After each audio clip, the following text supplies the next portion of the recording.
চলো গাইজ, আজকে আমার সাথে কি হয়েছে। আজকে আমি আধা মরার মতন কেন শুয়ে আছি, আজকে ব্লগটা দেখো তাহলে বুঝতে হবে আমি কেন শুয়ে আছি।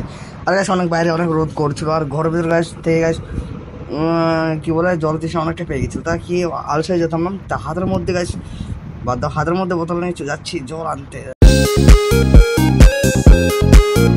আর তোমরা কিন্তু ভাবছো ঘরের মধ্যে কি জল নাই, জল গাছ আছে ঘরের মধ্যে, কিন্তু গাছ এখন গাছ অনেক রোদ না, ঘরের জল অনেক গরম হয়ে গেছে। তা ফাইনালি আমরা চলে আসলাম এখানে, হাঁড়িতেই গাছ জল থাকে, ঠান্ডা জল। এই জলটা আমরা এখন নিয়ে যাবো গাছ, আর একটু খাইনি আগে আত্মার শান্তি করি, তারপরে গাছ তা বোতলের মধ্যেও জল নিয়েছি গাছ।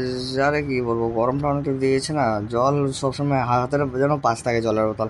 তাহলে গাছ ঠিক আছে, মনে করো এখন অনেক গরম রোদ, আর কি বলবো, আর এরকম জল না থাকলে এটা মাথাটা খারাপ হয়ে যায়।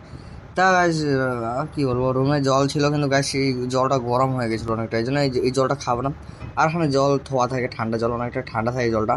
তো এই জলটা খেতে কি ভালো লাগে গরম দিনে না, আর ঠান্ডা জল খেতে অনেকটাই ভালো লাগে।